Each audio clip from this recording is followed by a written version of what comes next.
ಹಾಗಾದ್ರೆ ಬಿಜೆಪಿಯಲ್ಲಿ ಬಣಬಡಿದಾಟದ ಸರ್ಕಾರ ಸೇಫ್ ಆಗಿದೆಯಾ ಅನ್ನುವಂತ ಪ್ರಶ್ನೆ ಮೂಡ್ತಾ ಇದೆ. ಯಾಕಂದ್ರೆ ಮೇಲೆಲ್ಲ ತಳುಕು ಒಳಗೆ ಉಳುಕು ಅನ್ನುವಂತಹ ರೀತಿಯಲ್ಲಿ ಬಿಜೆಪಿಯ ಪರಿಸ್ಥಿತಿ ಆಗಿದೆ.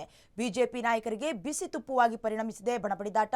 ಒಂದ್ ಕಡೆ ಯತ್ನಾಳ್ ಆದ್ರೆ ಇನ್ನೊಂದ್ ಕಡೆ ರಾಜ್ಯಾಧ್ಯಕ್ಷ ಬಿವೈ ವಿಜಯೇಂದ್ರ ಅವರು ಇರುವಂತದ್ದು.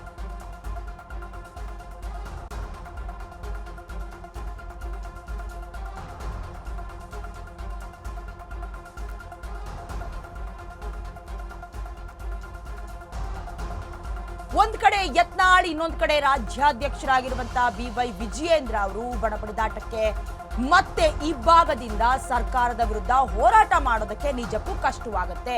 ಸರ್ಕಾರಕ್ಕೆ ಆಹಾರವಾಗಿದೆ ಬಿಜೆಪಿಯ ಬಣಬಡಿದಾಟದ ರಾಜಕೀಯ ಅಂತಾನೆ ಹೇಳಬಹುದು.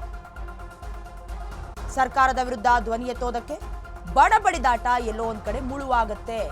ಬಿಜೆಪಿ ಆಂತರಿಕ ಘರ್ಷಣೆಯಿಂದ ಸರ್ಕಾರಕ್ಕೆ ಹಾಗಾದ್ರೆ ರಿಲೀಫ್ ಸಿಗತ್ತಾ ಅನ್ನುವಂತ ಪ್ರಶ್ನೆ ಕೂಡ ಮೂಡ್ತಾ ಇದೆ.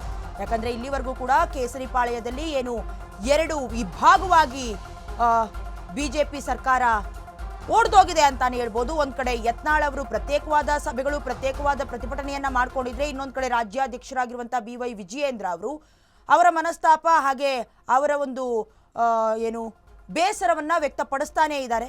ಹಾಗಾದ್ರೆ ಇವರಿಬ್ಬರ ಒಂದು ಮನಸ್ತಾಪದಿಂದ ಇವತ್ತಿನಿಂದ ಶುರುವಾಗುವಂತಹ ಅಧಿವೇಶನಕ್ಕೆ ಎಲ್ಲೋ ಒಂದ್ ಕಡೆ ಮುಳುವಾಗತ್ತಾ, ಹಾಗೆಯೇ ಈಗ ಕೈ ನಾಯಕರಿಗೆ ಇದು ಪ್ಲಸ್ ಆಗತ್ತಾ ಅನ್ನುವಂತ ಪ್ರಶ್ನೆ ಮೂಡ್ತಾ ಇದೆ. ಯಾಕಂದ್ರೆ ಏನೇ ಇರಲಿ, ಚಳಿಗಾಲದ ಅಧಿವೇಶನದಲ್ಲಾದ್ರೂ ನಾವು ಒಂದಾಗಬೇಕು, ನಾವು ಏನು ಅನ್ನೋದನ್ನ ತೋರಿಸಬೇಕು ಅಂತ ರೇಣುಕಾಚಾರ್ಯ ಆಗಿರಬಹುದು ಅಥವಾ ಯತ್ನಾಳ್ ಅವರು ಕೂಡ ಇದಕ್ಕೆ ಗ್ರೀನ್ ಸಿಗ್ನಲ್ ಅನ್ನ ಈ ಹಿಂದೆ ಕೊಟ್ಟಿದ್ರು.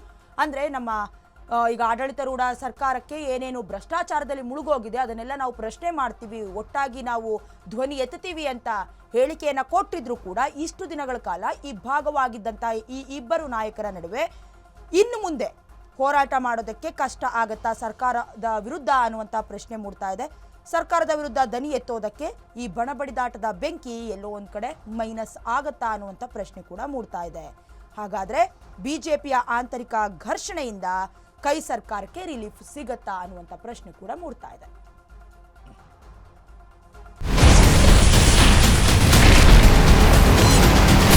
Ashwavega English News. Coming soon. Your channel, your voice, your trust.